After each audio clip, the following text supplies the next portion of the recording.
Comisión Nacional de los Derechos Humanos, fungió como uno de los abogados de la firma internacional Deloitte, además de haberse desempeñado como coordinador de la maestría en Derecho en la Universidad Iberoamericana en Tijuana. Fue delegado regional noroeste y delegado en Baja California de la Procuraduría de la Defensa del Contribuyente, director general de Estudios Normativos y director general de Quejas y Reclamaciones de la misma institución, primer magistrado anticorrupción del Estado de Baja California, titular de la Sala Especializada en Materia de Responsabilidades Administrativas y Combate a la Corrupción del Tribunal Estatal de Justicia Administrativa, miembro de la Barra Mexicana de Abogados, ANADE y la Academia de Estudios Fiscales, catedrático en licenciatura y maestría en diversas instituciones de educación superior y capacitador de la Embajada de los Estados Unidos de América en México en materia anticorrupción. En el año 2020 se incorporó como socio a la firma TPLA Group en la ciudad de Tijuana, Baja California, a cargo de la práctica de Derecho Fiscal y Administrativo.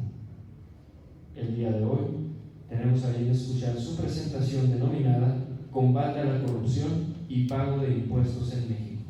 Sin más que agregar, le cedemos el uso del micrófono.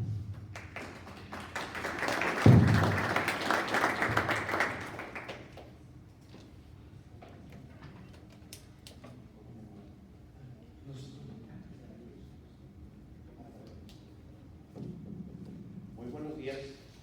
Muchas gracias por la invitación, directora. No es la primera jornada que me toca participar. Es que siempre es un gusto poder acompañarlos y sobre todo compartir este tipo de foros con la Secretaría. El tema lo considero de especial relevancia. Hablar del combate a la corrupción pues siempre ha sido un tema un tanto trillado, y vincularlo con el tema de los impuestos o del pago de contribuciones en México pues también tiene sus particularidades, también tiene sus especificaciones y no se digan sus retos. ¿Cómo es posible que podamos vincular a la corrupción con el pago de impuestos? Pues en principio podríamos decir pues porque hay una autoridad involucrada, hay una autoridad recaudadora, pero creo que va más allá. Creo que incluso hablar de una defraudación fiscal donde el fisco ni siquiera se entera de alguna anomalía que tú hiciste como contribuyente también es corrupción. Entonces bueno, el tema lo trataremos desde una parte sustantiva y de un escenario práctico que está sucediendo cada ejercicio fiscal a través del fisco federal, a través del Servicio de Ejecución Tributaria, para entender justamente cuáles son las connotaciones que el mismo SAT le da a la corrupción y cómo pretende combatirla. Entonces, si pasamos a la siguiente, por favor. La corrupción en México ha afectado negativamente la legitimidad política. Es una realidad. La transparencia de la administración y ni se diga la eficiencia económica en cuanto a la rendición de cuentas del país en el interior y exterior del mundo. Hemos sido catalogados como uno de los países más corruptos del mundo y somos el país más corrupto de los 34 que conforman la ONU.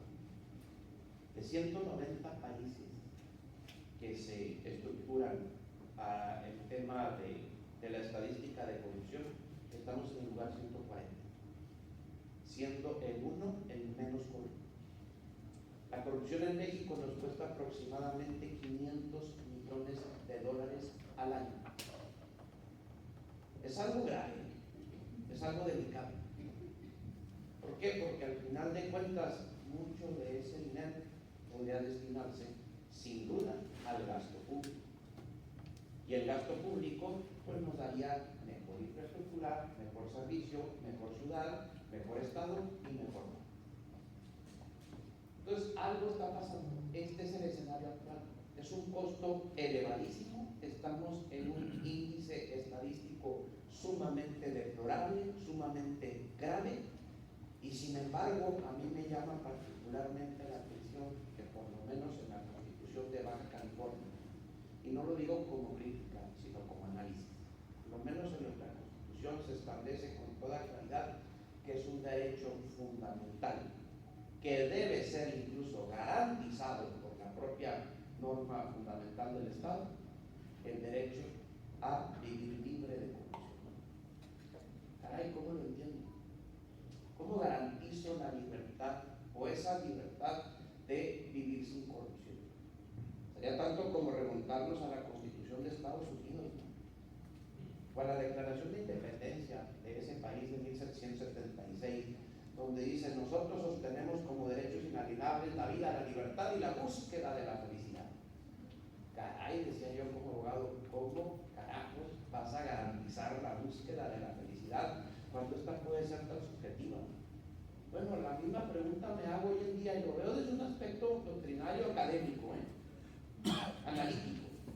¿Cómo garantizas el derecho a vivir libre de corrupción? Está complejo. Está complejo, ¿por qué? Porque aparte no existe en México una sola definición de corrupción. No vas a encontrar una sola ley, una, que te defina con claridad qué se entiende por corrupción. Pero sí la combatimos. Ahorita nos vamos a vincular en el tema con los pagos de impuestos o con el pago de contribuciones.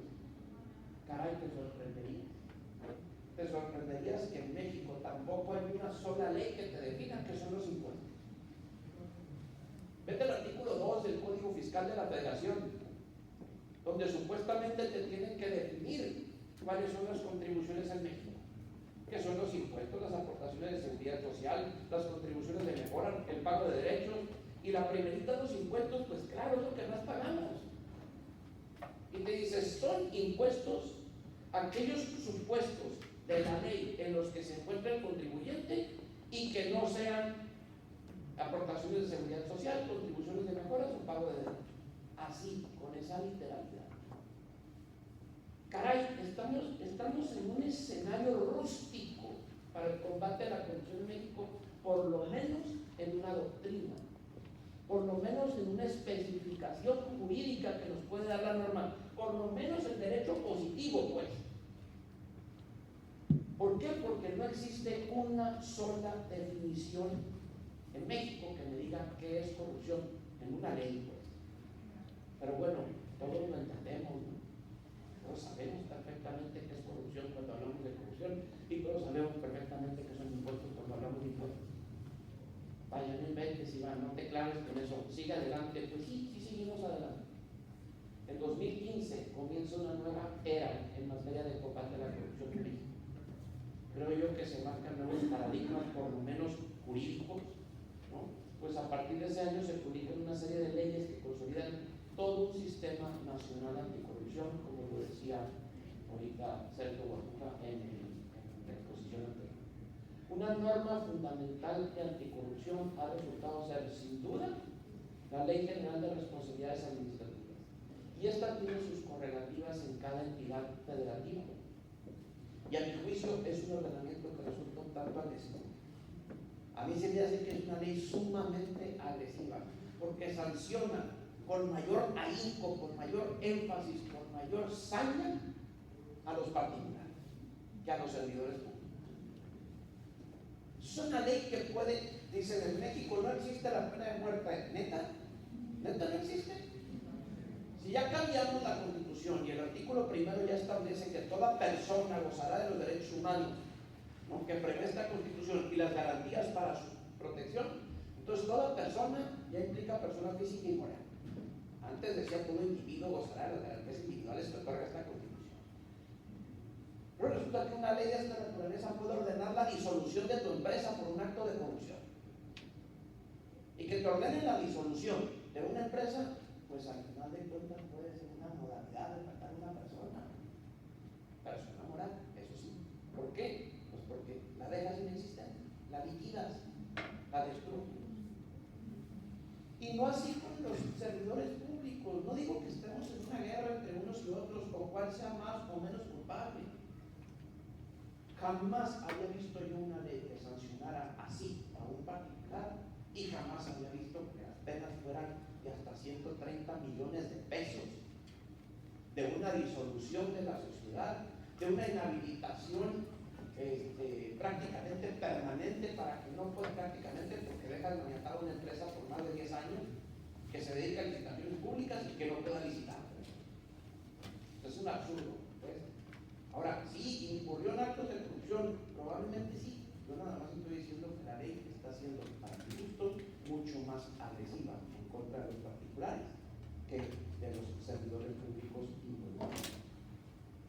Esta ley de orden público de observancia general en toda la República y tiene por objeto distribuir competencias entre órdenes de gobierno para establecer responsabilidades administrativas, sus obligaciones, sanciones aplicables y las que correspondan, como decía ahorita, a los particulares. Hay de dos sopas. Ahorita les digo por qué estoy siendo enfático en la parte administrativa y cómo la vamos a vincular al final como silogismo, pues esta es la premisa mayor de cómo se vincula la corrupción con el pago de impuestos. Hay dos tipos de faltas que sanciona esta ley: las faltas administrativas graves y las faltas de los particulares.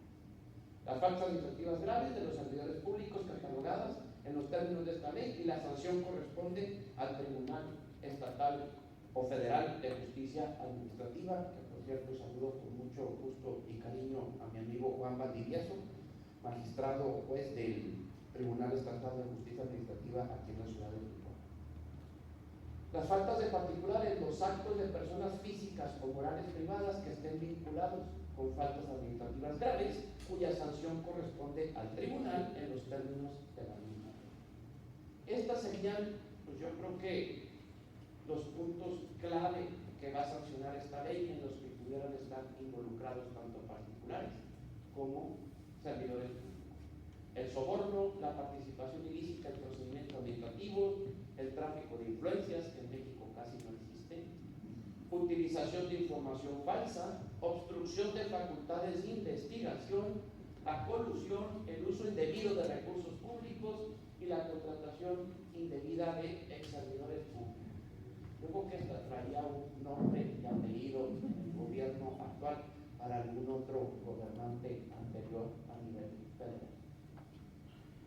De este escenario, o partiendo de esta base, creo que entonces ya podemos irnos a una parte sustantiva. Aún no es el clímax de la plática, pero una parte sustantiva de ese vínculo que pretendo, o esa hipótesis de vincular la corrupción con el pago de impuestos. Fíjate qué interesante. Cada ejercicio fiscal, por lo menos en los últimos 4, ha surgido o se ha publicado principalmente a inicios del año en materia fiscal. No deja de ser un ejercicio fiscal, pues, pero es el 1 de enero al 31 de diciembre de cada año, un llamado plan maestro. El plan maestro marca ciertas directrices o ciertas bases a las cuales se deberá ceñir la autoridad tributaria, ¿no?, para llevar a cabo sus políticas de fiscalización o de recaudación en ese particular ejercicio de que se trata. El de 2024 traigo una especificación muy particular y todo parte, ¿no?, de cuáles eran sus proyecciones. La proyección para 2024 dice: no voy a presentar una iniciativa para reformar sustancialmente las disposiciones fiscales, manteniendo la política de no incrementar ni crear nuevos impuestos, que fue una política de gobierno durante todo el sexenio de López Obrador. Pero sí proyectó, y ojo, aquí hay que empezar a analizar con detalle: no voy a incrementar ningún impuesto, pero sí proyectó un incremento en la recaudación del 12% más de lo recibido en 2023. La simple lógica ya no me empieza a dar ahí. Tienes el mismo número de contribuyentes. Es muy improbable que de un ejercicio a otro, del 2023 al 2024, te varíe el padrón de contribuyentes. Y si te varía, va a ser en un porcentaje muy mínimo que no pinta para una recaudación de hasta el 12%. Si no voy a incrementar impuestos, ¿de dónde carajos voy a sacar una recaudación tributaria superior al 12% en comparación con el ejercicio inmediato anterior? La verdad es que para nosotros los fiscalistas eso es una primera alerta en cada ejercicio fiscal. Los ingresos totales que se perfilaron para 2024 fueron de 9.666.045.8 millones de pesos. De impuestos solamente son 4.942.000, poco más de la mitad. Otros ingresos, 4 millones y pico. El padrón de contribuyentes actualmente es de casi 85 millones de contribuyentes o de pagadores de impuestos en México. De esos, solo 2.440.000 son personas morales, y de esos 2.440.000, 12.700 son grandes contribuyentes. La neta, aquí está el sustento económico de nuestro país. ¿Por qué? Porque son los que están generando empleos, son los que están generando una movilidad económica, la riqueza permea, etcétera, etcétera. Y personas físicas, de esos 84 millones somos 82, pero en su mayoría somos asalariados, ¿no? 61%. Es decir, trabajamos para alguno de estos, que son los retenedores. ¿Cuánto ganas al mes? No, pues 10 pesos. No, pero libres no, libres 8, ¿cuál 10? Pues porque tu retenedor ya te retuvo esos dos y se los entregó directamente al SAT. Para el SAT es mucho más fácil llegar con 2.4 millones a pedirle la lana a llegar con los 81. Por eso usted tiene que retener. Por eso es importante cuando uno se en tema económico, una política pública económica, se habla de la generación de empleos, de la inversión extranjera, que ya llegó Tesla a Monterrey. ¿Y eso qué va a generar? Pues claro que va a generar todo un esquema de contribuciones de México, principalmente por tus asalariados. De las personas físicas, 38.9 están en otros regímenes fiscales. No sé, ubícate en arrendamiento, servicios profesionales independientes, etcétera, etcétera. Y el 0.09% son personas físicas grandes contribuyentes. Prácticamente no pintan los grandes contribuyentes como personas físicas. Entendiendo esta parte también, entramos a que el plan maestro tenía 4 ejes rectores. Y en 2024 se agregó uno: combatir la corrupción.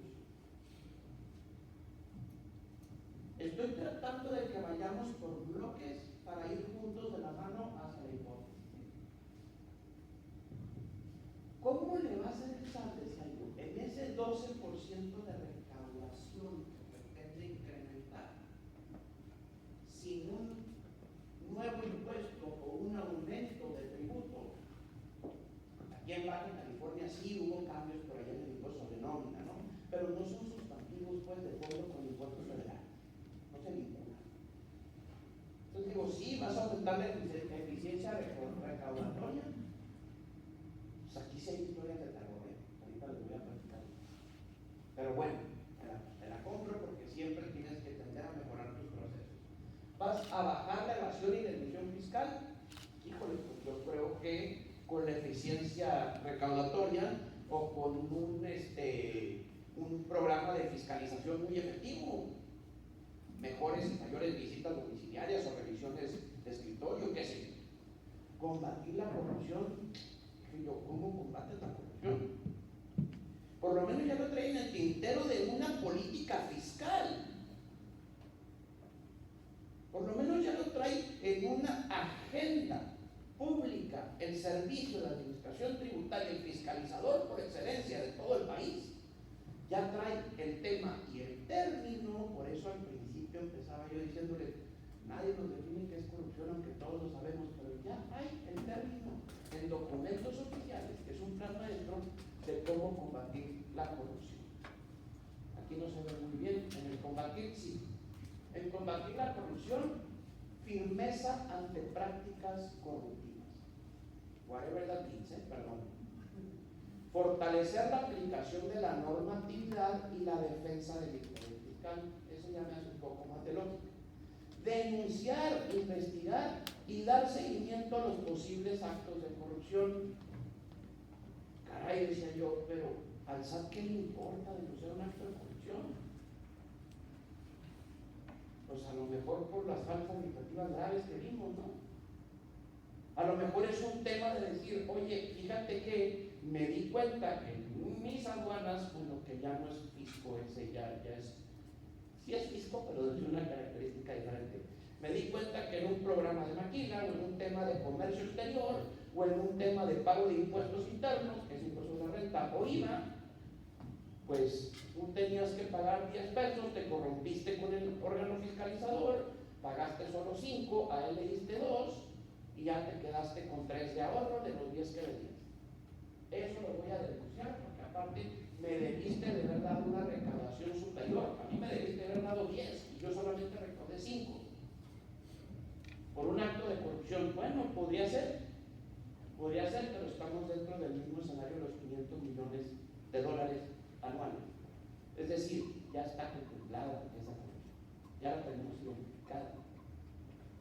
Creo que hay algo más por lo cual lo metes, y hay algo que no estamos viendo, que se traslada o que traspasa los escenarios típicos o naturales de corrupción que acabamos de ver. ¿Qué más habrá en el camino? Ahorita llegamos a eso. El plan maestro entonces tiene los siguientes objetivos para redundar un poco: incentivar el cumplimiento voluntario, fortalecer la planeación de la fiscalización, mantener 0 privilegios y trato preferencial, fortalecer la fiscalización tributaria y el intercambio de información internacional, garantizar y asegurar que la información de la institución sea confiable, oportuna y de calidad, fortalecer la aplicación de la normatividad y la defensa del interés fiscal. Muy bien, creo que entonces ya sabemos dónde estamos parados. El SAT tiene que implementar herramientas o estrategias para identificar evasiones o omisiones. Creo que ese es el quid del asunto. Creo que aquí el tema sustantivo del combate a la corrupción se puede dar realmente en evasiones u omisiones que vas a dejar de recaudar por aquello del 12% de incremento. Entonces voy a implementar herramientas tecnológicas, voy a implementar modelos de riesgo y voy a implementar unidades de inteligencia fiscal, incluso inteligencia artificial. Te sorprenderías de los algoritmos y del sistema de cómputo informático que tiene el Servicio de Administración Tributaria para sus estrategias de fiscalización o de identificación de evasiones y elusiones fiscales. Evadir es no pagar, eludir es tratar de pagar menos a través de estrategias fiscales o planeaciones agresivas. Entonces, ahora resulta que, por ejemplo, te llega una carta de invitación a tu correo electrónico o a tu buzón tributario donde te dice: fíjate que estamos detectando comportamientos atípicos. ¿Qué es un comportamiento atípico? Pues yo creo que ellos me lo tendrán que definir porque seguimos sin saber. Resulta que el año pasado tú tuviste una rentabilidad de tu negocio, un pago de impuestos sobre una base gravable, sobre una base productiva de casi 10 millones de pesos. Y resulta que ahorita no llevas ni 4. Hay comportamientos atípicos porque sigue siendo productiva la empresa, sigue siendo rentable, por eso se llama impuesto sobre la renta, no se llama impuesto sobre el ingreso. Se llama sobre la renta porque es la rentabilidad que tuvo tu negocio, la utilidad, y resulta que aquí, pues esa carta de invitación te la manda un algoritmo derivado de una herramienta tecnológica o de una unidad de inteligencia fiscal. Es un robot, carajo, el que te está mandando esas cartas de invitación. Si yo ahorita voy al Starbucks a comprar un café y pido una factura, en segundos el SAT ya sabe que me facturaron un café al manubrio. ¿Por qué crees que cuando tú llegas cada abril, que llegamos a hacer nuestra declaración de impuestos, ya todo lo tienes recargado? Tus ingresos, tus gastos y demás. Es decir, creo que el SAT ya tiene una estrategia tecnológica muy avanzada e implementada con sus bemoles. No sé si les pasó. Ayer nadie teníamos firma electrónica avanzada porque resulta que a todos nos la revocaron porque el algoritmo falló. Tuvo que emitir un comunicado el SAT para decir: ¿saben qué? No se preocupen, no nos saturen con casos de aclaración, nosotros vamos a resolver el problema. Sí, el día de hoy en la mañana yo ya pude emitir una reclamación. No, pero en ocasiones suele fallar. El tema es que esa fiscalización pretendida del 12% y ese combate en relación a la elusión, creo que viene muy fortalecido con estas herramientas. El uso de bases de datos institucionales y la información que recibe la autoridad tributaria de otras dependencias y de otros contribuyentes hace posible que las auditorías se puedan llevar a cabo a través de medios electrónicos y con mayor eficacia. Yo sigo creyendo algo. Tengo mucha crítica con respecto de nuestra norma fiscal actual y sobre todo cómo ha ido cambiando o variando en los últimos 5 años. A mí se me hace injusto. El escenario real, práctico, jurídico, legal, para que una autoridad fiscal venga a verificar tu cumplimiento oportuno de obligaciones tributarias, no es otra más que a través de una auditoría fiscal, por las llamadas facultades de comprobación. No hay más. Hoy en día ya existen pseudo facultades de comprobación que vamos a llegar a ellas.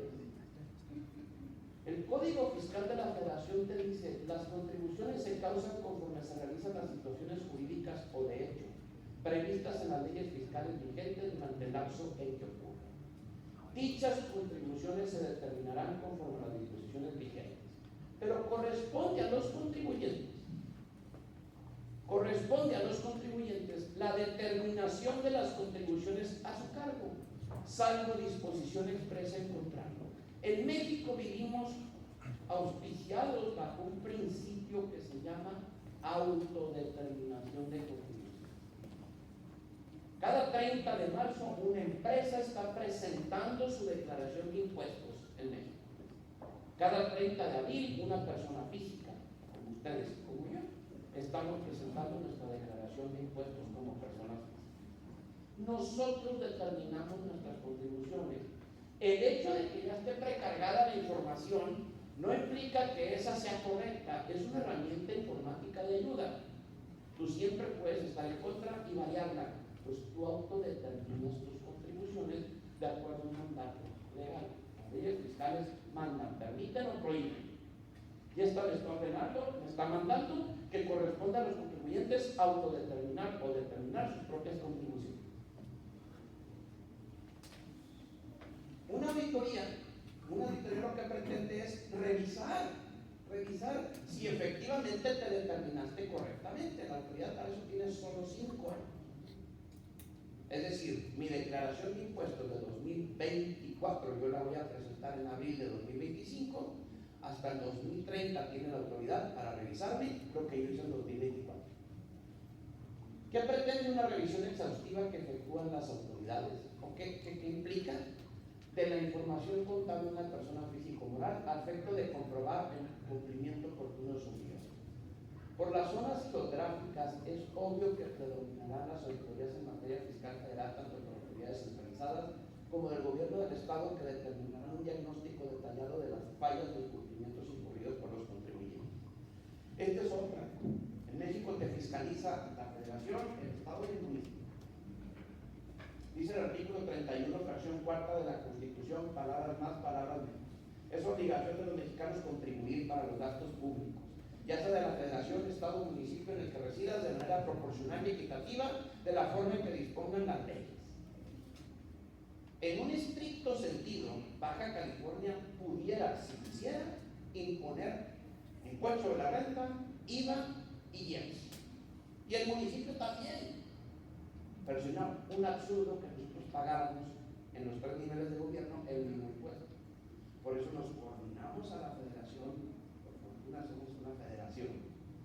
Hay un federalismo fiscal, entonces en México se cobran impuestos federales, impuestos estatales e impuestos municipales. Por la zona geográfica, el SAT-BC, por ejemplo, también puede fiscalizarte contribuciones federales. Porque al SAT federal no le alcanza simplemente la infraestructura para revisar a todos los contribuyentes del padrón que les acabo de mostrar. Entonces el SAT se coordina con ellos y también fiscaliza contribuciones federales. Entonces una auditoría se empieza a tornar compleja quizá gravosa porque no sabes por dónde te van a llegar. Estas revisiones son frecuentes y se realizan a todo tipo de empresas con el fin de detectar irregularidades. La visita domiciliaria es la más conocida. La revisión de gabinete tiene las mismas características que la visita domiciliaria, solo que la autoridad, en lugar de ir a tu domicilio, te dice: dame tu información para yo revisarla en mis oficinas. La revisión electrónica es una modalidad muy amigable, vamos a decirlo así, muy expedita, y la auditoría en materia de comercio exterior. El 90% de los asuntos que yo vi el año pasado, incluso este 2024 que yo asesoré, yo me dedico a la práctica privada de Derecho Fiscal y Administrativo de 5 años a la fecha, el 90% fueron auditorías en materia de comercio exterior. Ojo, para acá viene el nicho, Para acá viene el nicho. ¿Por qué? Porque es un sector atrayente en nuestra zona geográfica para ese tipo de industria. En todo el país somos el estado que más industria maquiladora y manufacturera tiene. Después nos sigue Chihuahua, Ciudad Juárez, Nuevo León, Sonora, Nogales, y de ahí nos vamos a distribuir por algunas otras entidades federales. Pero esto es lo que está predominando mucho ahorita, auditoría en comercio exterior. El no captar las disposiciones del fisco en una auditoría le puede traer sanciones pecuniarias, por el simple hecho de oponerme a que se practique el acto de fiscalización, o por no suministrar los datos e informes que legalmente exijan las autoridades fiscales, no proporcionar contabilidad o parte de esta, no aportar documentación requerida por la autoridad respecto de las revisiones electrónicas, no conservar contabilidad, no suministrar datos e informes sobre clientes y proveedores, divulgar, hacer uso personal o indebido de la información confidencial proporcionada por terceros. Todos estos elementos ya vienen muy preestablecidos en el Código Fiscal para que tú puedas tomar en consideración en caso de ser sujeto de una auditoría fiscal. ¿Cuáles son las consecuencias? Insisto, ahorita estamos en la parte tributaria, ya vimos un poco de la parte de corrupción, ahorita les prometo que lo voy a vincular de una forma magistral. Las consecuencias de una auditoría es un crédito fiscal, un procedimiento administrativo de ejecución, los tiempos, carajo. La autoridad dice: no me está resultando costable una auditoría fiscal para recaudar en este año el 12% más que yo pretendo. Una auditoría fiscal por ley tiene que durar 12 meses. Fíjense bien esta parte estadística, es bien interesante. 12 meses. Una vez que concurren los 12 meses, la autoridad tiene 6 meses como máximo para emitirte una resolución determinante. Si ya te cayeron, no se van a ir con las manos vacías. Un crédito fiscal. Estamos hablando ya de 18 meses. A partir de ahí, tú tienes 30 días hábiles para interponer un recurso administrativo de revocación. Una vez que interpones el recurso administrativo, la autoridad tiene hasta 4 a 6 meses para resolverlo.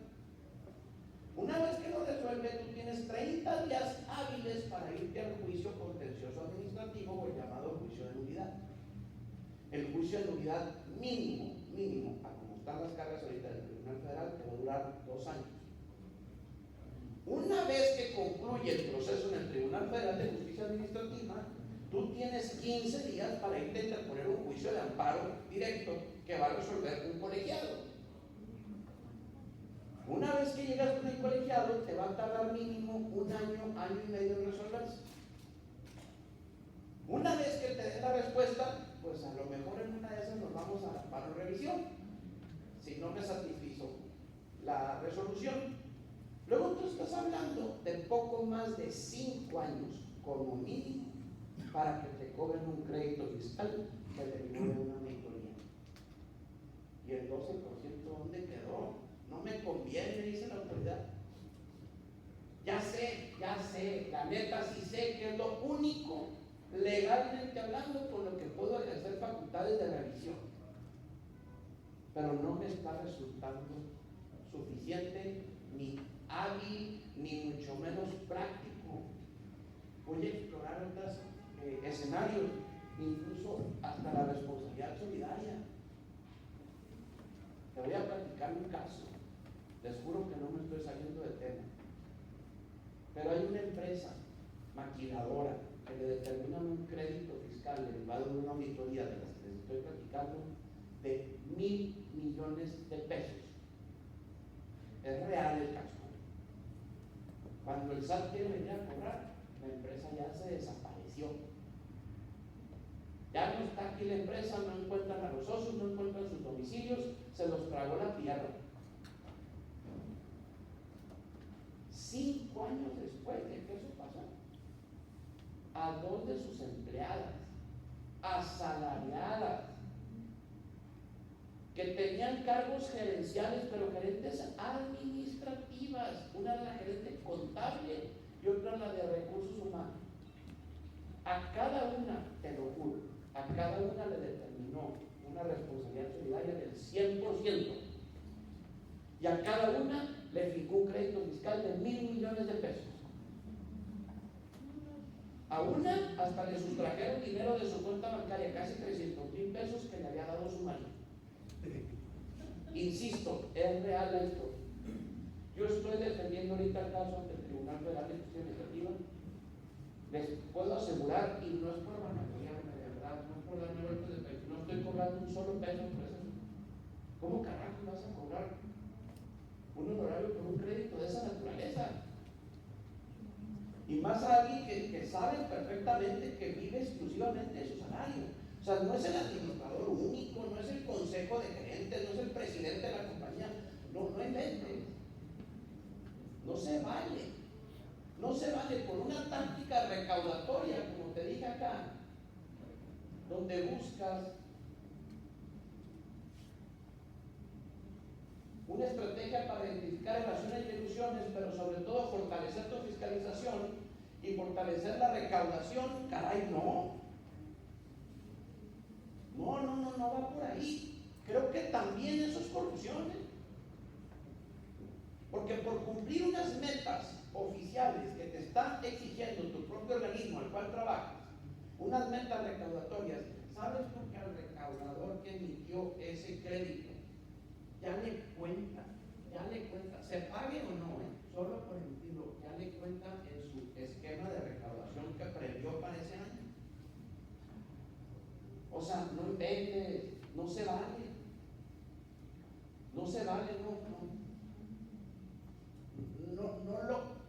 no lo veo viable, no lo veo lógico, no lo veo jurídico, es antijurídico, pues, y sobre todo es inmoral un crédito fiscal de esa naturaleza.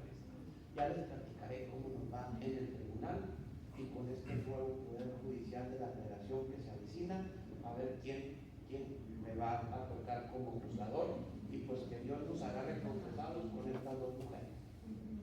Fíjate qué grave. Fíjate cómo se vincula una cosa con otra, ¿no?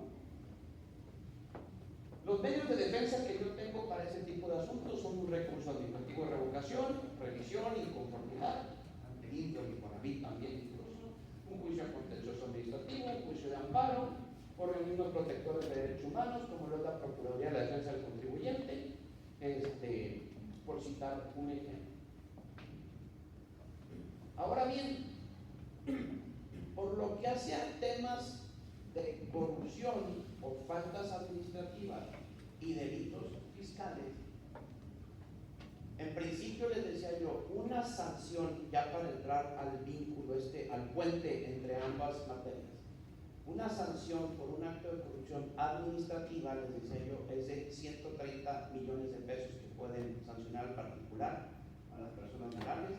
Te pueden inhabilitar por 10 años para participar en adquisiciones, arrendamientos, servicios de obras públicas. Te pueden suspender actividades por un máximo de 3 años. Te pueden ordenar la disolución de la sociedad o incluso una indemnización por daños y perjuicios ocasionados a la hacienda pública. Creo que aquí está el primer foco o el punto número 1 que podemos analizar. Si hay un acto de corrupción, el dinero no entra a las arcas públicas como debió de haber entrado. Te acabo de recitar el contenido del artículo 31, fracción cuarta de la Constitución, que establece que las contribuciones son para el gasto público. Luego entonces, si yo por un acto de corrupción dejo de recaudar, oficialmente hablando, para recaudar en un bolsillo personal, hay un daño y perjuicio a la hacienda pública. Este podría ser un primer escenario en el que el acto de corrupción trastoca o se integra dentro del terreno del pago de impuestos en México. Ese es el número uno. Por lo que hace a delitos, el artículo 11 bis del Código Penal Federal te dice: para los efectos de lo previsto en el título 10, capítulo 2 del Código Nacional de Procedimientos Penales, a las personas jurídicas podrán imponerse algunas o varias de las consecuencias jurídicas cuando hayan intervenido en la comisión de los siguientes delitos: contrabando y su equiparable, previstos en los artículos 102 y 105 del Código Fiscal de la Federación; defraudación fiscal y su equiparable, previstos en los artículos 108 y 109 del Código Fiscal de la Federación; y del Código Fiscal de la Federación, el delito previsto en el artículo 113 bis, que hoy en día se conoce como la compra-venta de pago. Ahorita Sergio comentaba algo bien interesante porque hablaba justamente de los EFOS y de los EDOS. Hay un procedimiento que lo establece el 69B del Código Fiscal de la Federación, ahorita lo voy a comentar, que precisamente habla sobre la simulación o inexistencia de operaciones fiscales, que muchos contribuyentes utilizan para erosionar la base gravable. Un EFO es una empresa que factura operaciones inexistentes, y un EDO es una empresa que deduce operaciones inexistentes.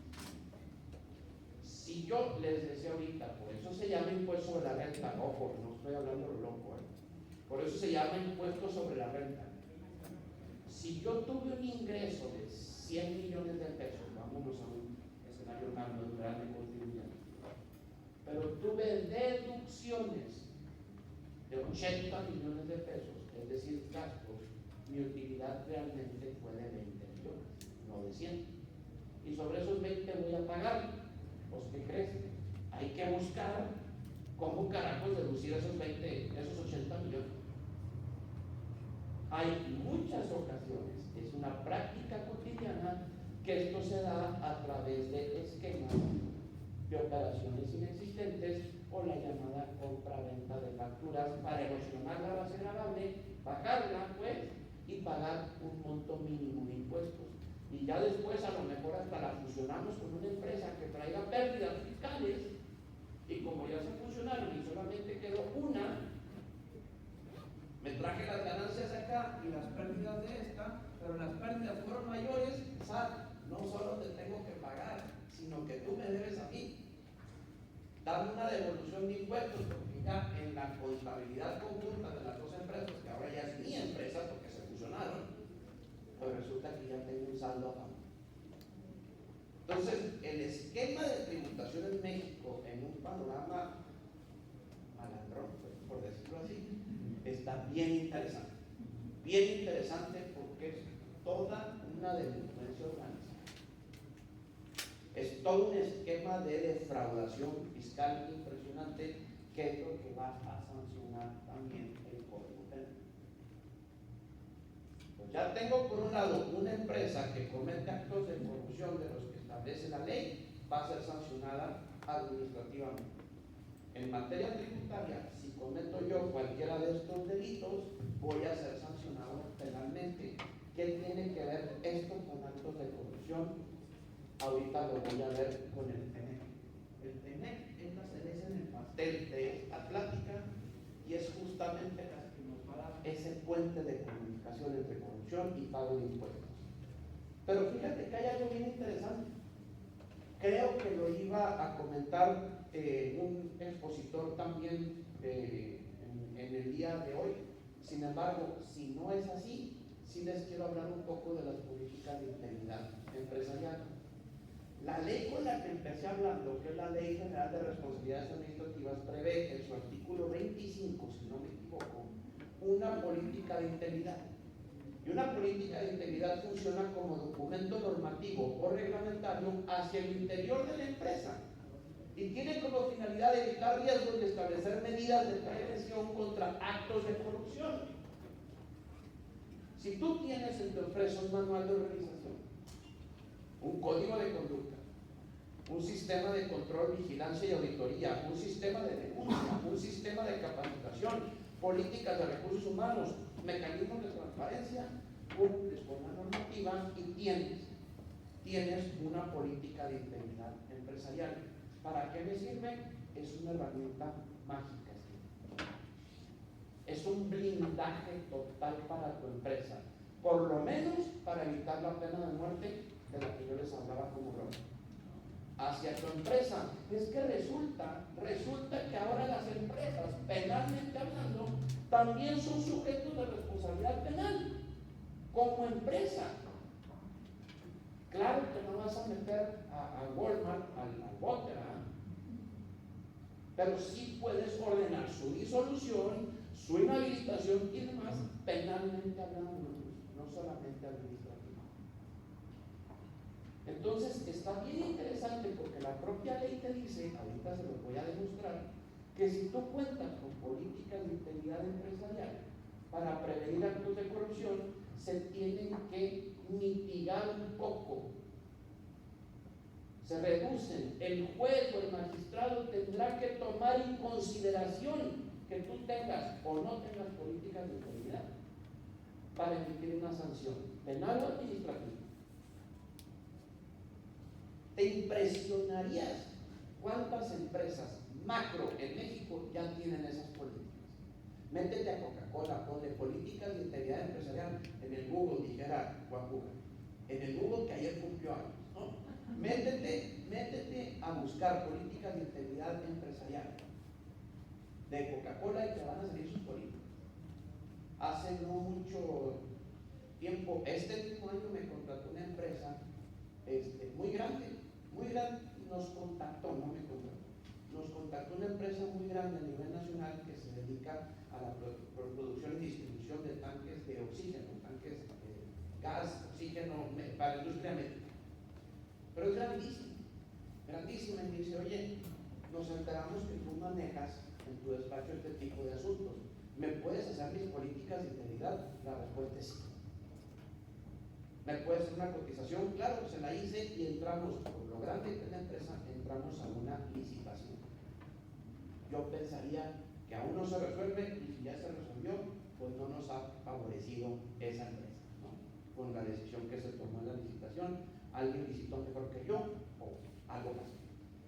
Pero en el Inter me contacta con una empresa mexicana, con 7 empleados, pero ellos son proveeduría médica. Resulta que todos sus proveedores o todos sus compradores, sus clientes, ya le estaban exigiendo en más de un 80% que tuviera sus políticas de integridad empresarial. Es un traje hecho a la medida. Se requiere conocimiento en la materia, por supuesto, pero no tenemos precedentes, Lo estamos implementando. Es decir, la empresa Infra, no tengo reparo en decirles el nombre de la empresa grande, no le voy a hacer el mismo manual de organización y el mismo código de conducta y el mismo, sobre todo, el mismo sistema de control y vigilancia para sus 5,000 empleados que a la empresa de Mexicali con sus 5 empleados. Le haces un traje a la medida y de acuerdo a su objeto social y a las particularidades cotidianas de su acción económica. Y resulta que si lo tienes, blindas a todo. Imagínate nada más. El acto de corrupción va desde cualquier acto insignificante hasta el pago de impuestos. Imagínate que una empresa transportista aquí en Tijuana tiene su gerente de mantenimiento. Para darle el mantenimiento mecánico a las 10,000 unidades que tiene, no te es suficiente el taller que tienes dentro de tu buscar talleres que te den el mejor servicio. ¿Tú crees que ese no está propenso, así una línea tan delgada, a un acto de corrupción? Pues basta con que el gerente diga, y si se lo llevo a mi amigo Valdivieso, Valdivieso, ¿cuánto me cobras por cada unidad? Te voy a cobrar 5,000 pesos por la revisión y el cambio de aceite. No, Valdivieso, vas a cobrar 6,500. Porque 1,500 son cambios. Órale, qué interesante, ¿no? Y al final, él va a pagar solo por los 5,000, va a pagar impuestos.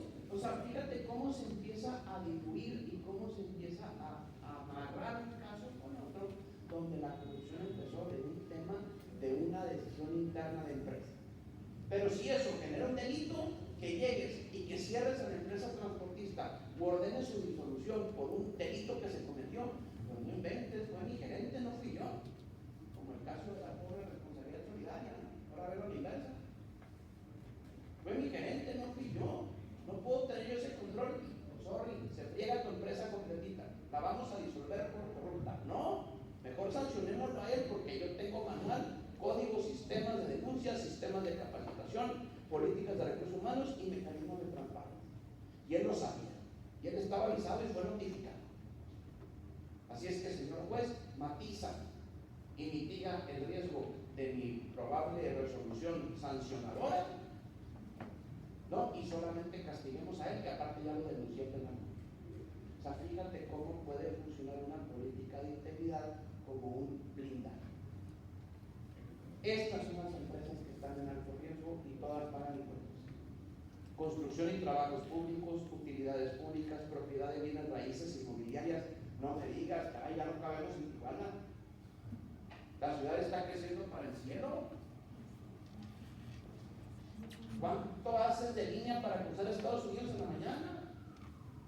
¿Y cuánto haces de regreso? ¿Cuánta gente que trabaja ya no vive aquí? Porque aún así, las rentas son más baratas. ¿A dónde vamos a parar? Dice la canción, están carísimas. Pero aquí hay un mejor mercado industrial y quizá más accesible para aquellos que ganan en dólares, ¿no? Petróleo y gas, generación y transmisión de energía, farmacéutica y cuidado de la salud, manufactura o fabricación pesada, pesquera, milicia, armas y defensa, transporte y almacenamiento, servicios al cliente, maquiladoras, silvicultura, financieras y bancarias, tecnologías de la información, espacio aéreo y civil, agricultura, telecomunicaciones, minería. Creo que estas son las empresas de alto riesgo en que se pueden dar casos especiales de corrupción o más recurrentes y donde invariablemente vas a necesitar una política de integridad empresarial para evitar este tipo de sanciones, tanto penales como administrativas. El TEMEC. Ahora sí llegamos al clímax y a la parte última de nuestra plática. Respecto de todos los sectores o trincheras de las que yo les he hablado, creo que hay un documento internacional que nos da la definición que hemos estado buscando a lo largo de toda la plática, que es el Tratado de Libre Comercio de México con Estados Unidos. A partir del 1 de julio del 2020, entró en vigor el más reciente y vigente, lo firmó todavía Trump, Tratado Comercial celebrado entre Estados Unidos, México y Canadá. Ya no se le llama Telecan, ahora se llama TEMEC. Fíjate bien, tiene un capítulo 27. El capítulo 27 te habla de políticas anticorrupción. Si yo me voy a mi Carta Magna, si yo me voy a mi Constitución y me voy al artículo 133 de la Constitución, palabras más, palabras menos, te va a decir que esta Constitución, las leyes que de ella emanen y los tratados internacionales que estén conforme a la misma Constitución serán ley suprema de toda la Unión. A la par de la Constitución está un tratado internacional.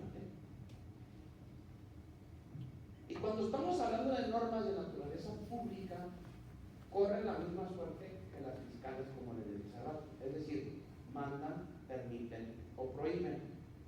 Claro que en ese mandato, en esa permisión o en esa prohibición, entra el libre albedrío y el criterio de cada uno de los profesionales en derecho que manejemos una u otra materia sustantiva.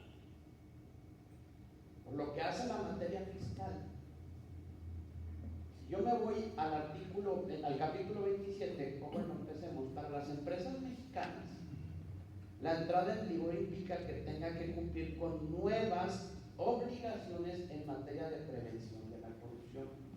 Textualmente así lo dice. Tienes que cumplir con nuevas obligaciones en materia de prevención de corrupción.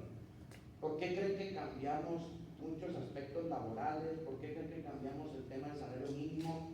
No son ocurrencias realmente de un gobierno per se, sino que le vienen de políticas internacionales derivadas del tema. Pero en ese capítulo 27, así como de diversa índole, como por ejemplo la fiscal, laboral, etcétera, a efecto de ser competitiva y prevenir problemas penales fiscales. Ese capítulo 27 habla de las reglas anticorrupción. Yo pensaría, mi lógica me indica que el tener que decir, cuida que tus empresas no incurran en soborno, cohecho y demás. Pero si un tratado internacional está a la par de la Constitución, conforme al texto de la propia Constitución establecido en el 133, y este es un documento público que también me ordena, fíjate lo que dice: empresas mexicanas a partir de ese día ponderarán, incluso están obligadas a asumir por parte de los estados contratantes programas de cumplimiento o compliance y a demostrar de manera clara frente a terceros y autoridades que cuentan con dichos programas de gobernanza, controles fiscales y de prevención de delitos y que los mantienen actualizados. El propio TEMEC ya te está diciendo que tienes que contar con controles de gobernanza, controles de compliance, que no es otra cosa, estimados y estimadas, que contar con tus políticas de integridad empresarial. Pero más allá, los programas de cumplimiento interno, textualmente lo dice el tratado, para combatir la corrupción y prevenir delitos, fíjate, adoptar o implementar medidas para mantener correctamente registradas tus operaciones financieras y evitar alteraciones a tu información contable y fiscal que afecten su veracidad. Divulgar públicamente controles internos, programas de ética y cumplimiento o medidas, incluidos aquellos que contribuyen a prevenir y detectar el cohecho y la corrupción en el comercio y la inversión internacional. Las empresas ubicadas en México, en comparación a las de Estados Unidos y Canadá, no tienen establecidos controles internos efectivos que les ayuden a evitar de manera preventiva posibles actos de corrupción o de defraudación fiscal.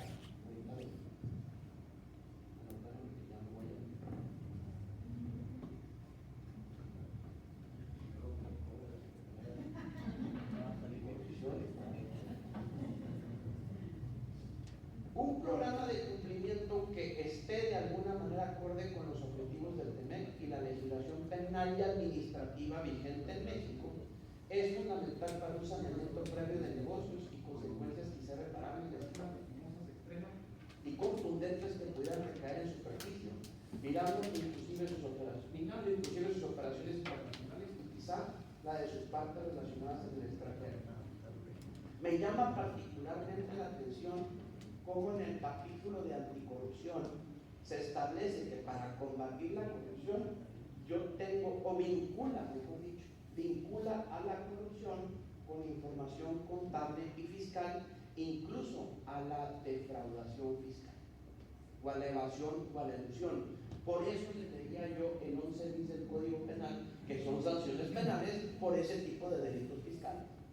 Como también me habla de cohecho y también me habla de las sanciones administrativas y también las tiene que prevenir, luego entonces el capítulo 27 de anticorrupción vincula 100% a la corrupción con prácticas desleales empresariales, con desleales, me refiero a temas de corrupción como tradicionalmente los conocemos, pero muy en específico con temas de naturaleza tributaria. Es decir, para efectos del TEMEC es un sinónimo la defraudación fiscal que un acto de corrupción. ¿Por qué? Porque así lo ordena la norma internacional, que es norma suprema para nuestro país. Es a la parte donde se vincula o donde se hace alusión al título de mi exposición el día de hoy. Pareciera que es un tema realmente académico, doctrinario, se los juro que no es así. Yo me dedico a la práctica fiscal y al derecho administrativo, les decía, pero me conviene que mis asesorados o mis representados tengan una política de integridad empresarial porque me das un margen mucho más amplio de acción para defenderme. Un acto de autoridad, estimados y estimadas, así de fácil se convierte en un acto autoritario.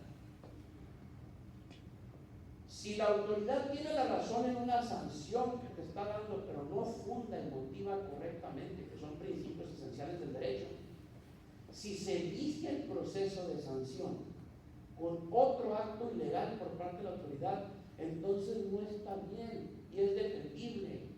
No te vengo a decir que vengo a defender la corrupción, porque no es así, no me malinterpreten. Pero sí tengo que tener herramientas, una, para que tú como empresa preveas actos de corrupción, preveas evasión de ilusión fiscal, y si recaes en esos supuestos se sancione a quien se tenga que sancionar, pero no te disuelvan tu empresa o te pongan una multa de 130 millones de pesos, o te inhabiliten 3 años, o te inhabiliten 10 para que puedas seguir operando. Imagínate una empresa constructora que se dedica a obra pública que le inhabiliten 10 años para construir obra pública.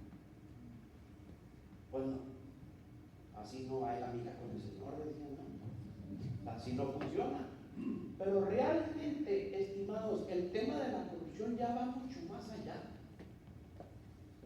Por eso empecé hablando de impuestos. ¿Cuánto cuesta la corrupción en México? Somos el país más corrupto de la OCDE, somos de los más corruptos a nivel mundial. ¿Qué es una falta administrativa? ¿Qué es una sanción penal? ¿Qué es un delito fiscal? ¿Cómo me pueden fiscalizar, fiscalmente hablando, valga la redundancia, para poder llegar a imponerme un crédito fiscal? ¿Cuáles son las posibles consecuencias? Etcétera, etcétera. ¿Cuáles son los beneficios de tener políticas de integridad empresarial? Los beneficios, perdón, de tener políticas de integridad empresarial. Te decía que lo iba a demostrar. El artículo 25 de la Ley General de Responsabilidades Administrativas establece en la determinación de la responsabilidad de las personas morales que se refiere a la presente ley, se valorará si cuentan con una política de integridad. Ordenando.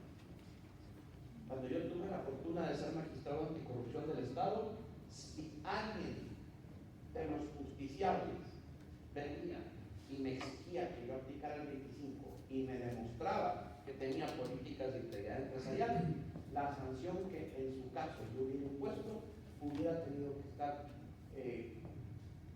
muy reducida o tomando 100% en consideración esas políticas y su forma de cumplimiento hacia el interior de la empresa. Te pongo un ejemplo. Si yo voy a ordenarle inhabilitación por 10 años, pero tiene políticas de integridad, a lo mejor se va a cambiar el público. ¿Sí me explico? Depende mucho del criterio, definitivamente. Por eso pues, hay que tener gente especializada en los tribunales. Artículo 11 bis del Código Penal Federal. Quien tenga y mantenga actualizado un programa de cumplimiento, en el caso particular que aquí traigo colación, penal fiscal, que ya vimos que es lo mismo que corrupción de acuerdo al TEMEC, que le permite identificar y corregir de forma oportuna actos de corrupción y o de evasión fiscal dentro de sus operaciones, puede ayudarle a reducir un porcentaje considerable hasta en una cuarta parte las sanciones penales que corresponden. Tu empresa como empresa, te decía hace rato, ya puede ser sujeto de responsabilidad penal. Si tú tienes, por el simple hecho de tener políticas de integridad empresarial, hasta en una cuarta parte se puede reducir tu pena. además de la reducción por una sanción de naturaleza administrativa. Hay otras facultades que la autoridad ha tenido a bien fortalecer. No le conviene una auditoría, no tanto, pues, porque pues ya vimos que para recaudar un crédito fiscal derivado de auditoría son más de 5 o 6 años. Entonces la autoridad ha empezado con otro tipo de jiribillas, vamos a llamarle así. Te cancelan tu certificado de sello digital, que es lo mismo que si te embargaron una cuenta bancaria, porque no puedes facturarle a ninguno de tus proveedores y pues nadie te va a querer contratar porque van a necesitar ellos la factura para deducir. Operaciones simuladas, operaciones inexistentes, ¿no? Entonces, la verdad es que cartas de invitación, negativas de devolución de impuestos. Realmente la autoridad ha tenido nuevas herramientas que ha utilizado de una forma muy efectiva para evitarse las auditorías y aún así tener una recaudación mayor y más efectiva. Si a mí me cancelan mi certificado de sello digital y me dicen o me pagas o no te lo reactivo, pues créanme que el 90% va a ir a pagar. Quizá después investigar, pues a lo mejor ahí está ese 12% del que estamos incrementando. Voy a combatir la corrupción, con eso empecé la plática. Como SAT, y yo les decía, ¿cómo? Pues ahora ya entiendo, a través de la evasión, elusión, defraudación fiscal, contrabando, compraventa de facturas. Creo que se va a fortalecer por parte de la autoridad la fiscalización y sobre todo las denuncias o las querellas en contra de los contribuyentes que recaigan en estos supuestos. Sí es lo mismo defraudación fiscal que corrupción, estimados y estimadas. Y espero haber logrado explicarle y sobre todo convencerlos de esa hipótesis en la plática del día de hoy. Muchas gracias por su tiempo y atención.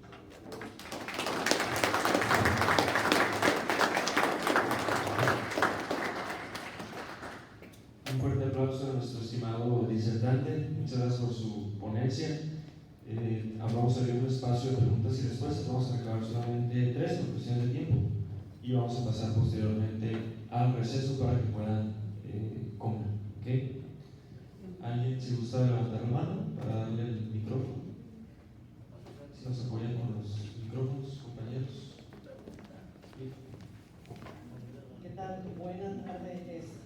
¿Hay alguna reglamentación a las sanciones o a la indemnización por daños y perjuicios? ¿O cómo van a determinar? ¿Hay una fórmula para determinar daños y perjuicios? Siempre la ha habido. Depende de quién lo esté buscando. Vamos a suponer a estas personas, a estas dos mujeres que les están emitiendo un crédito fiscal por responsabilidad solidaria que no es viable o que por lo menos no lo considero yo legal. Podemos explorar, de acuerdo a la ley de responsabilidad patrimonial del Estado, interponer un juicio exclusivamente, ¿no? O solicitar incluso al magistrado que se abra un incidente, un expediente, para que se valore o se pueda cuantificar. Eso corresponde 100% al magistrado, ¿no? A su criterio, de acuerdo a lo que puedas demostrar, ¿no? No solamente los gastos, en materia fiscal no hay gastos, no hay costas judiciales, no le puedo cobrar yo al saldo que me costó mi abogado, pero si yo tuve un perjuicio económico, no sé, del dinero que me embargaste, si legalmente ese dinero era para pagar esto y esto me generó intereses, eso sí se puede cuantificar. Es muy poco probable en México, mejor dicho, muy poco explorado el tema de responsabilidad patrimonial, sobre todo por temas de naturaleza fiscal. Pero en un tema de corrupción, yo me aventuraría a decirte que aunque no me ha tocado verlo, a una sanción a un servidor público que al final de cuentas salió libre, yo creo, de cualquier responsabilidad, yo creo que sí se pudiera explorar, Podría explorar con detalle, con visitas, por todo aquel perjuicio social que le ocasionó el haber sido siquiera señalado por cierta comisión de actos o delitos. Pero sí existen normas ya preestablecidas sobre responsabilidad patrimonial. ¿Alguien más? Ante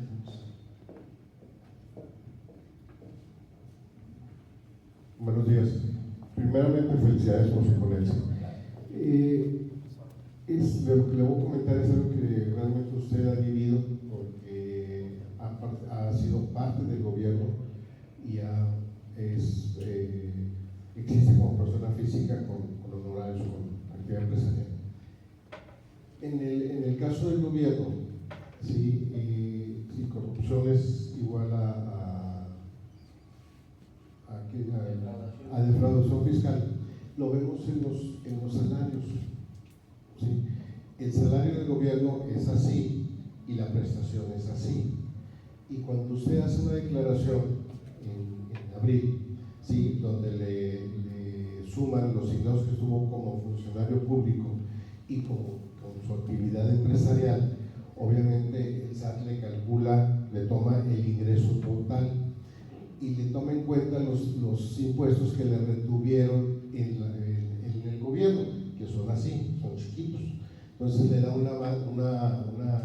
crédito a pagar pues enorme. Ahí, ¿qué se puede hacer? Sino que yo le diría, si eres juez, por tu casa debes empezar. O sea, son gobierno y aún así permiten que nos paguen así, de prestaciones así, y que la deducción sea chiquita. Entonces, ¿qué se puede hacer ahí? Híjole, es una pregunta, yo creo que la pregunta del $1,000,000, ¿no? Está muy compleja porque incluso es una práctica recurrente que en muchos lugares del país, gobiernos municipales y gobiernos estatales ni siquiera retienen impuestos a sus colaboradores. Y eso los limita totalmente a hacer una declaración de impuestos. Porque aparte, pues a lo mejor yo voy a decir lo que pagué o lo que obtuve de ingresos, no me retuvieron nada, mis deducciones fueron de tal cantidad, pero no me alcanza para una devolución, sino que me da un impuesto a cargo. Yo creo que ese es relativo a un sistema tributario municipal, estatal y federal. No hay un solo medio de defensa que ahorita yo pueda interponer contra un panorama actual como el que nos encontramos, ¿no? Al final afecta también para un tema de aportaciones de seguridad social. La aportación de seguridad social no solamente implica un retiro, o mejor dicho, no solamente implica servicios médicos, también implica un retiro. Y lo voy a retirar con el sueldo base de cotización, que es el pequeñito, no con la compensación garantizada. ¿Sabes? Si dices, caray, pues sí, mes con mes yo tuve una compensación de un sueldo de tal calidad, pero resulta que solamente me voy a retirar para mi pensión, va a jugar el sueldo pequeñito. Pero hacerlo más grande implica que el Estado tenga que pagar más aportaciones de seguridad social y que tenga que generar un gasto que a lo mejor no tiene por los otros gastos que se tienen. Es un tema de administración pública, total. Es un tema de administración que ahorita no preveo yo, no se me ocurre un medio de defensa que pueda ejercitar, a menos que venga de un acto de autoridad, ¿no? La negativa, por ejemplo, yo no estoy de acuerdo con lo que tú me estás determinando, página del SAT. Yo me voy a determinar en mis contribuciones, yo te voy a decir lo que realmente sucedió. Estas son mis deducciones y este es mi saldo a favor. Me das una negativa, me dices que no procede, ahí sí nos vamos con todo el tribunal, pero pues ya van a ser algunos meses o quizá años para una resolución. Nuevamente el escenario donde está. No recuerdo qué artículo de la ley de antes, o sea, creo que en el 40 y tantos, por ahí sí. Nosotros como OICES, ahí dice, podrá, aparte de la declaración patrimonial, podrá requerir la declaración fiscal. ¿Sí? Hay que, o sea, se la pides, no la presentó, obviamente porque le da un saldo a pagar de 25,000 pesos y ganan 12 al mes. Entonces, hay que caer en una responsabilidad, les fincamos responsabilidad o qué hacemos como OICES. Yo creería que no, porque todo depende del caso particular que estés investigando, ¿no? Si estás investigando un cohecho, un peculado, un enriquecimiento ilícito, y al final de cuentas el propio SAT tiene un sistema o un producto, vamos a llamar así, que se llama discrepancia fiscal. Tú tuviste 25,000 pesos de ingresos al mes y resulta que cada mes estuviste pagando a tu American Express 35,000. ¿De dónde salieron los otros 10? Debieron de haber sido ingresos para efectos del SAT, para cuestión de ingresos acumulables.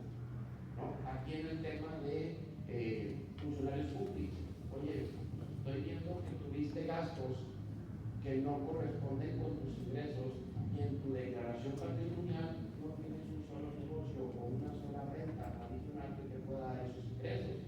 Dame tu declaración fiscal para ver qué fue lo que declaraste. Y si tanto a mí como al fisco nos dijiste mentiras o yo encuentro alguna anomalía, pues yo sí le voy a poner dedo al fisco, ¿no? Porque ya me enteré. O sea, si lo explico, ya vamos a ver un poco, lo cual de abogado ya me enteré, y como ahí puede haber un delito, lo podemos ir a denunciarlo, un servidor público. ¿Sí lo explico? Entonces, depende de lo que estés investigando, yo no le veo nada mal. Pero es un requerimiento oficial. Y si la ley te lo permite, claro que lo puedes pedir y sancionarlo. Muchísimas gracias. Ya, al parecer ya no hay más preguntas. Vamos a proceder con la entrega de nuestra placa. La Secretaría de la Honestidad y la Función Pública del Estado de Baja California otorga el presente reconocimiento a nuestro estimado maestro Iván José Curiel Villaseñor por su valiosa participación como ponente en el marco de la 8ª Jornada contra la Corrupción en Baja California 2024, llevada a cabo en el municipio de Tijuana. Signa nuestra secretaria Rosina del Villar Casas.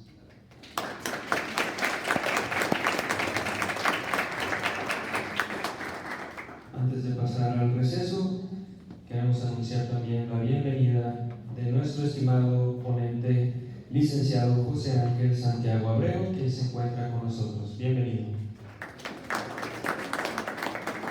Se les invita a pasar a la cafetería para que puedan degustar de